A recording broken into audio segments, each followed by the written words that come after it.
आज की स्कंद महापुराण कथा में आप सभी शिव भक्तों का स्वागत है। आज की कथा में नवग्रह की स्थिति, ऊपर के 7 लोकों का वर्णन, वायु के 7 स्कंद, 7 पाताल, 21 नरक, ब्रह्मांड, कटहा एवं कालमान आदि का निरूपण। नारद जी कहते हैं, कुरुश्रेष्ठ, भूमि से लाख योजन ऊपर सूर्य मंडल है। भगवान सूर्य के रथ का विस्तार 9 सहस्त्र योजन है। उनका ईशादंड हर्षा 18,000 योजन बड़ा है। उनकी धुरी 1.5 करोड़ 7.5 लाख योजन की है। उसी में सूर्य के रथ का पहिया लगा है। उस पहिए में 3 नाभि,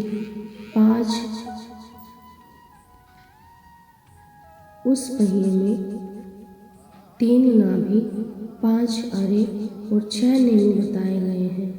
सूर्य के रथ का जो दूसरा धुरा है, उसका माप 45,500 योजन है। धुरे का जो प्रमाण है, वही दोनों युगार्धों का भी है। उस रथ को जो छोटा धुरा और युगार्ध है, वह ध्रुव के आधार पर स्थित है। और दूसरे बाएं धुरे में जो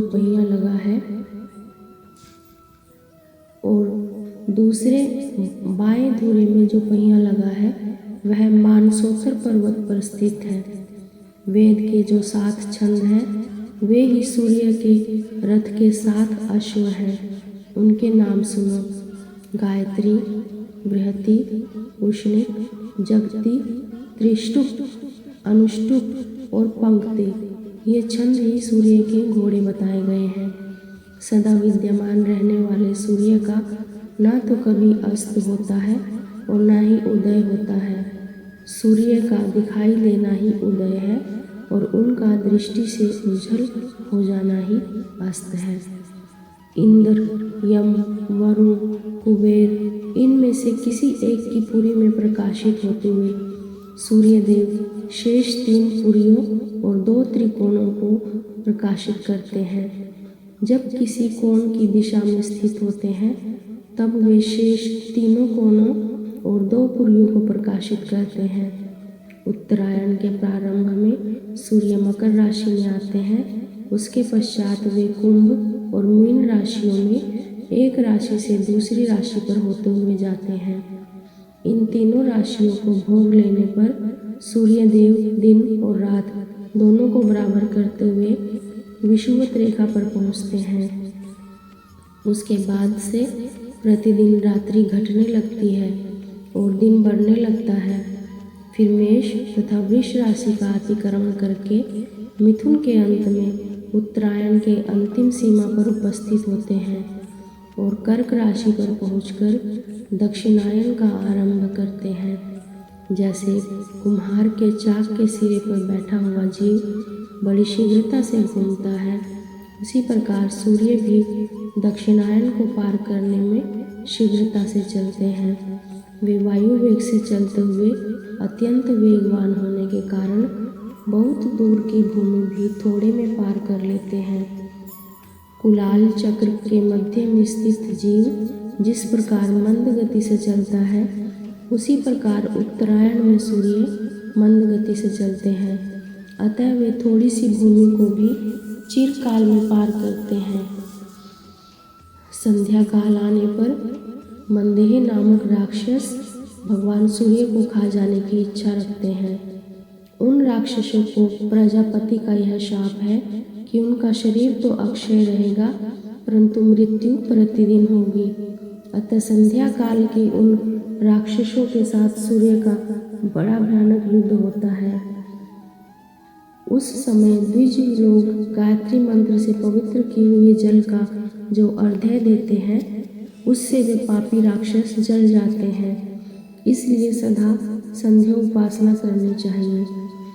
जो संध्या उपासना नहीं करते, वे कृतघ्न होने के कारण रौरव नरक में पड़ते हैं। प्रत्येक मास में भिन्न भिन्न सूर्य, ऋषि, गंधर्व, राक्षस, अप्सरा, यक्ष तथा सर्प, इन 7 से संयुक्त भगवान सूर्य का रथ गमन करता है। धाता, अयरमा, मित्र, वरुण, विवस्वान, इंद्र, पूषा, सविता, भग, त्वष्टा तथा विष्णु, ये 12 आदित्य चैत्र आदि मासों में सूर्यमंडल में अधिकारी माने गए हैं। सूर्य के स्थान से लाख योजन दूर चंद्रमा का मंडल स्थित है। चंद्रमा का भी रथ 3 पहियों वाला बताया जाता है। उसमें बाईं ओर और दाहिनी ओर कुंद के समान श्वेत 10 घोड़े जुते हैं। चंद्रमा से पूरे 1 लाख योजन ऊपर संपूर्ण नक्षत्र मंडल प्रकाशित होता है। नक्षत्रों की संख्या 80, समुद्र 14 अरब और 20 करोड़ बताई गई है। नक्षत्र मंडल से 2 लाख योजन ऊपर बुध का स्थान है। चंद्र नंदन बुध का रथ वायु तथा अग्नि द्रव्य से बना हुआ है। उसमें वायु के समान वेग वाले 8 पीले रंग के घोड़े जुते हैं। बुध से भी 2 लाख योजनों पर शुक्राचार्य का स्थान माना गया है। उनके रथ में भी 8 घोड़े जुते हैं। शुक्र से लाख योजन ऊपर मंगल है। इनका रथ स्वर्ण के समान कांति वाले 8 घोड़ों से युक्त होता है। मंगल से 2 लाख योजन ऊपर देव पुरोहित बृहस्पति जी का स्थान माना जाता है। उनका रथ स्वर्ण का बना हुआ है। उसमें श्वेत वर्ण के 8 घोड़े जोते जाते हैं। बृहस्पति से 2 लाख योजन ऊपर शनैश्वर का स्थान है। उनका रथ आकाश से उत्पन्न हुए 8 चितकबरे घोड़ों द्वारा जोता जाता है। राहु के रथ में भ्रमर के समान रंग वाले 8 घोड़े हैं। वे एक ही बार जोत दिए गए हैं और सदा उनके दूसर रथ को खींचते रहते हैं। उनकी स्थिति सूर्यलोक के नीचे मानी गई है। शनैश्वर से 1 लाख योजन ऊपर सप्तऋषियों का मंडल है और उसमें भी लाख योजन ऊपर ध्रुव की स्थिति है। ध्रुव समस्त ज्योतिमंडल के केंद्र हैं।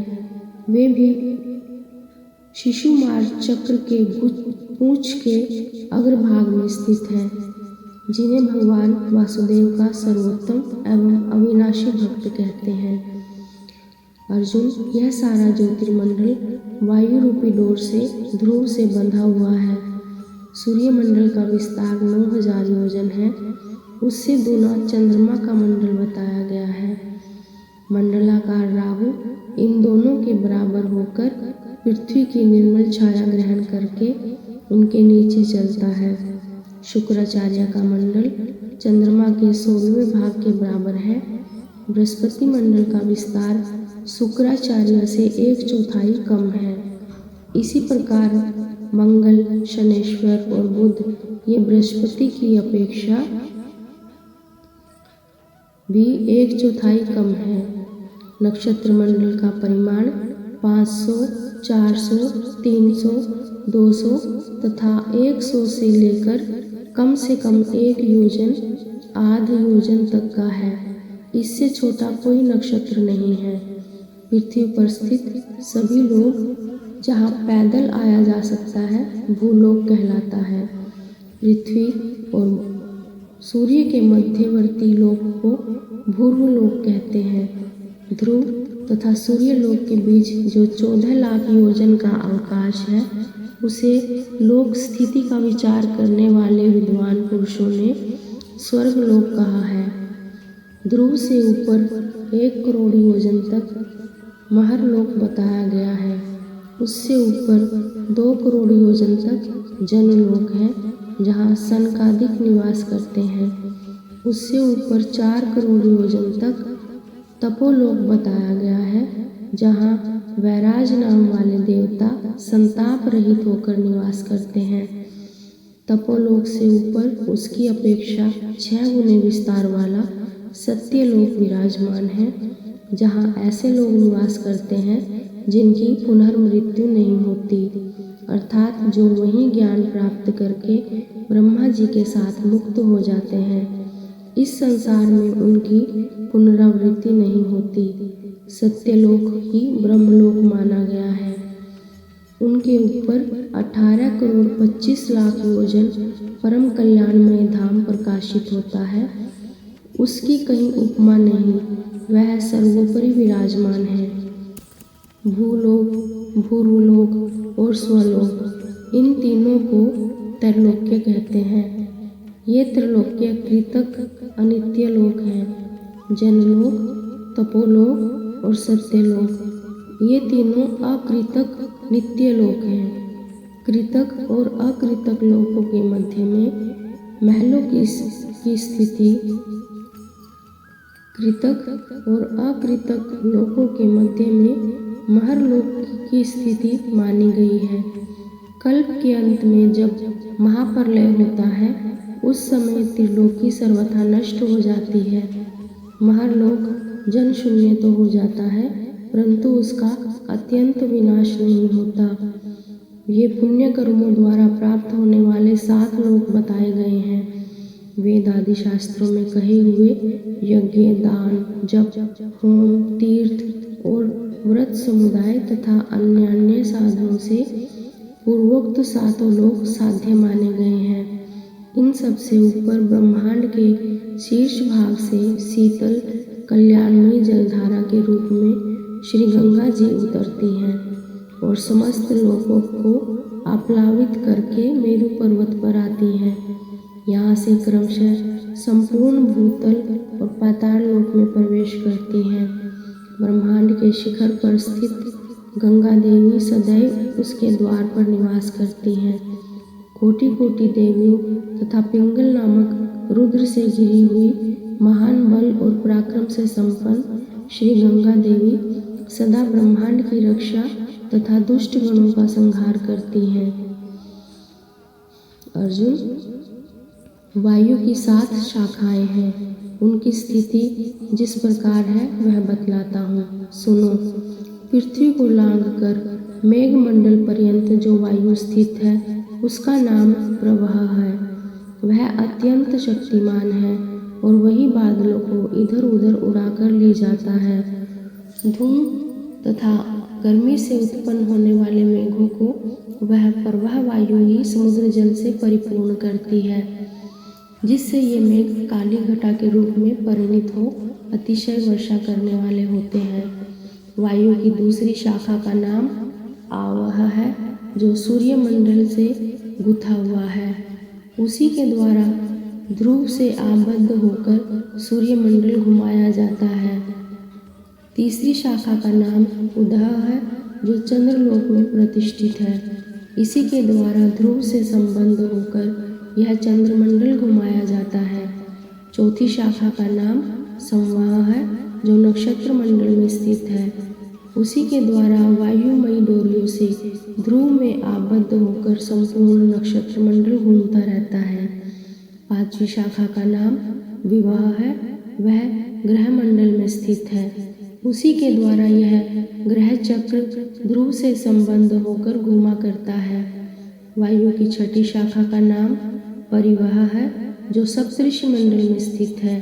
इसी के द्वारा ध्रुव से संबंध हो सप्तऋषि आकाश में भ्रमण करते हैं। वायु के 7वें स्कंद का नाम परावह है, जो ध्रुव से आबद्ध है। उसी के द्वारा ध्रुव चक्र तथा अन्यान्य मंडल दृढ़ता पूर्वक एक स्थान पर स्थापित है। ध्रुव से ऊपर जो स्थान है, वहाँ न तो सूर्य प्रकाशित होते हैं और न नक्षत्र एवं तारे ही उदित होते हैं। वहाँ के लोग अपने ही तेज और अपनी ही शक्ति से सदा स्थिर रहते हैं। इस प्रकार ऊर्ध्व लोकों का वर्णन किया गया है। अब पाताल लोक का वर्णन सुनो। अर्जुन, भूमि की ऊंचाई 70,000 योजन है। इसके भीतर 7 पाताल हैं, जो एक दूसरे से 10-10 हजार योजन की दूरी पर हैं। उनके नाम इस प्रकार हैं: अतल, वितल, नितल, रसातल, तलातल, सुतल और पाताल। कुरुनंदन, यहाँ की भूमि बहुत सुंदर महलों से सुशोभित है। वे क्रमशः कृष्ण, शुक्ल, अरुण, पीत, कंकरीली और पथरीली तथा स्वर्णमयी हैं। उन पातालों में दैत्य, दानव, नाग सैकड़ों घर बनाकर रहते हैं। वहाँ न गर्मी है, न सर्दी है, न वर्षा है, न कोई कष्ट। 7वें पाताल में हाटकेश्वर शिवलिंग है, जिसकी स्थापना ब्रह्मा जी द्वारा की गई है। वहाँ अनेकानेक नागराज उस शिवलिंग की आराधना करते हैं। पाताल के नीचे बहुत अधिक जल है और उसके नीचे नरकों की स्थिति बताई गई है, जिसमें पापी जीव गिराए जाते हैं। महामते, उनका वर्णन सुनो। यूँ तो वो नरकों की संख्या 55 करोड़ है, किंतु उनमें रौरव से लेकर स्वभोजन तक 21 प्रधान हैं। उनके नाम इस प्रकार हैं: रौरव, शुकर, रोध, ताल, विरासन, महाज्वाल, तप्तकुंभ, लवण, विमोहक, रुधिरांध्र, वैतरणी, कृमिश, कृमिभोजन, असिपत्रवन, कृष्ण, भयंकर, लालाभक्ष, पापमय, पुष्वः, वहिचाल, अर्धशिरा तथा दशमदंश और कालसूत्र, तपोमय, अशिचि, स्वभोजन और प्रतिभा शून्य, अपर, अशिचि तथा ऐसे ही और भी नरक बड़े भयंकर हैं। झूठी गवाही देने वाले मनुष्य रौरव नरक में जाते हैं। गौओं तथा ब्राह्मणों को कहीं बंद करके रोक कर रखने वाले पापी रोध नरक में जाते हैं। मदिरा पीने वाला शुकर नरक में और नर हत्या करने वाला ताल नरक में पड़ता है। गुरु पत्नी के साथ व्यभिचार करने वाला पुरुष तप्तकुंभ नामक नरक में गिराया जाता है। जो अपने भक्त की हत्या करते हैं और उसे तप्त लोक में तपाया जाता है। गुरुजनों का अपमान करने वाला पापी महाज्वाल नरक में डाला जाता है। वेद शास्त्रों को नष्ट करने वाला लवण नामक नरक में गलाया जाता है। धर्म मर्यादा का उल्लंघन करने वाला विमोहक नरक में जाता है। देवताओं से द्वेष रखने वाला मनुष्य कृमिभक्ष नामक नरक में पड़ता है। दूषित भावना से तथा शास्त्र विधि के विपरीत यज्ञ करने वाला पुरुष कृमिश नरक में जाता है। जो देवताओं और पितरों का भाग उन्हें अर्पण किए बिना ही अथवा उन्हें अर्पण करने से पहले ही भोजन कर लेते हैं, वह लालाभक्ष नामक नरक में यमदूतों द्वारा गिराए जाते हैं। सब जीवों से व्यर्थ वैर रखने वाला, छल पूर्वक अस्त्र शस्त्रों का निर्माण करने वाला विराशन नरक में गिराया जाता है। असत प्रतिग्रह ग्रहण करने वाला अधोमुख नरक में अकेले ही मिष्ठान भोजन करने वाला पुष्वः नरक में जाता है। मुर्गा, कुत्ता, बिल्ली तथा पक्षियों को जीविका के लिए पालने वाला मनुष्य भी पुष्वः नरक में जाता है। जो दूसरों के घर, खेत, घास और अनाज आदि में आग लगा देता है, वह रुधिरांध्र नरक में डाला जाता है। नक्षत्र विद्या तथा नट एवं मसलों की वृत्ति से जीविका चलाने वाला मनुष्य वैतरणी नदी में गिराया जाता है। जो धन और जवानी के मद से उन्मत्त होकर दूसरों के धन का अपहरण करता है, वह कृष्ण नामक नरक में पड़ता है। व्यर्थी वृक्षों को काटने वाला मनुष्य असिपत्र वन में जाता है। कपट वृत्ति से जीविका चलाते हैं जो वे सब लोग परिज्वाल नामक नरक में गिराए जाते हैं। पराई स्त्री और पराये अन्न का सेवन करने वाला मनुष्य संदश नरक में डाला जाता है। जो दिन में सोते हैं तथा व्रत का लोप किया करते हैं और जो शरीर के मद से उन्मत्त रहते हैं, वे सब लोग स्वभोजन नामक नरक में पड़ते हैं। जो भगवान शिव और विष्णु को नहीं मानते, उन्हें अशिचि नरक में जाना पड़ता है। इस प्रकार शास्त्र निषिद्ध कर्मों के आचरण रूप पापों से पापी जीव सहस्त्रों अत्यंत घोर नरकों में अवश्य ही गिरते हैं। अतः जो मनुष्य इन नरकों से छुटकारा पाना चाहता हो, उसे वैदिक मार्ग का अवलंबन करके भगवान विष्णु और शिव दोनों की आराधना करनी चाहिए। नरकों के निम्न भाग में कालग्नि की स्थिति है। कालग्नि के नीचे मंडूक और मंडूक के नीचे अनंत है, जिनके मस्तक के अग्रभाग में यह संपूर्ण जगत सरसों की भांति प्रतीत होता है। इस प्रकार अनंत प्रभाव के कारण वे इस मानव जगत में अनंत कहलाते हैं। पद्म, कुमुद, अंजन और वामन ये दिग्गज भी वहाँ स्थित हैं। इनके निम्न भाग में अंडकटहा है, जहाँ एक वीरा नाम वाली देवी विराजमान है। अंडकटहा का परिमाण 44,89,80,000 है। उसमें कपालिशा देवी रहती है, जो कोटि कोटि देवियों से घिरकर हाथ में दंड लिए वहाँ पहरा देती हैं। अनंत नाम वाले भगवान संकर्षण के निश्वास वायु से प्रेरित होकर दाहक अग्नि प्रज्वलित हो उठती है। इस प्रकार ये भगवान अनंत ही कालग्नि को प्रेरित करते हैं, जिससे वह कल्पांत के समय संपूर्ण जगत को दग्ध कर डालती है। अर्जुन, इस प्रकार पाताल के अधोभाग में स्थान का निर्माण हुआ है। जिन्होंने इस परम आश्चर्यमय ब्रह्मांड की स्थापना की है, उन ब्रह्मा, विष्णु और महादेव जी को मैं नित्य नमस्कार करता हूँ। विष्णुलोक, रुद्रलोक इस ब्रह्मांड के बाहर बताए गए हैं। सदा भगवान विष्णु और शिव की उपासना करने वाले मुक्त पुरुष ही वहाँ जाते हैं।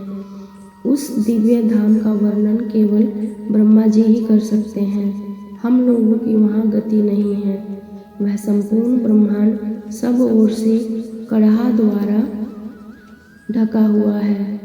ठीक उसी प्रकार जैसे कपित का बीज कड़हा से उसके गोलाकार छिलके से आच्छादित रहता है, यह समूचा अंडकटहा अपने से 10 गुने परिमाण वाले जल से घिरा है। वह जल भी 10 गुने विस्तार वाले तेज से, और तेज वायु से, वायु आकाश से, आकाश अहंकार से तथा अहंकार महातत्व से घिरा हुआ है, तथा उस महातत्व को भी सर्वप्रधान प्रकृति घेर कर स्थित है।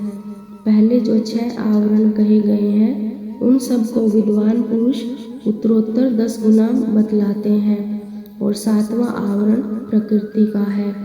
उसे अनंत कहा गया है। उसके भीतर ऐसे ऐसे करोड़ों और अरबों ब्रह्मांड स्थित हैं, तथा वे सभी ऐसे ही हैं जैसा कि यह ब्रह्मांड बताया गया है। कुंती नंदन, जिनका वैभव ऐश्वर्य ऐसा है, उन भगवान सदाशिव को मैं प्रणाम करता हूँ। अहो, जो ऐसे मोह में फंस जाए कि तारने वाले भगवान शिव का भजन तक न कर सके, उससे बढ़कर मूर्ख कौन होगा।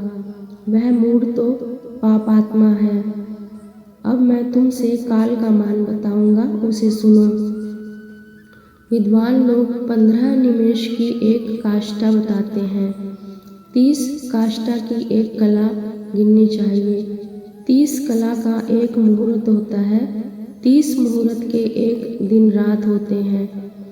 एक दिन रात में 3-3 मुहूर्त वाले 5 काल होते हैं। उनका वर्णन सुनो। प्रातः काल, संगम काल, मध्याह्न काल, अपराह्न काल तथा 5वां सायंकाल। इनमें 15 मुहूर्त व्यतीत होते हैं। 15 दिन रात का एक पक्ष कहलाता है।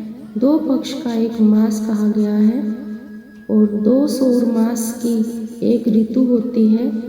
3 ऋतुओं का एक अयन होता है, तथा 2 अयनों का एक वर्ष माना गया है।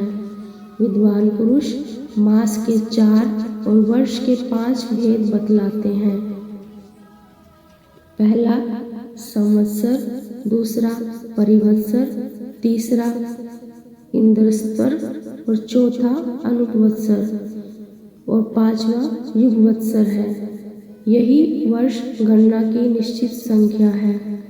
मनुष्यों का एक मास का, पितरों का एक दिन रात होता है।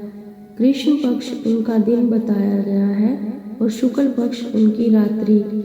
मनुष्यों के एक वर्ष का देवताओं का एक दिन माना गया है। उत्तरायण तो उनका दिन है, और दक्षिणायन रात्रि। देवताओं का एक वर्ष पूरा होने पर सप्तऋषियों का एक दिन माना गया है।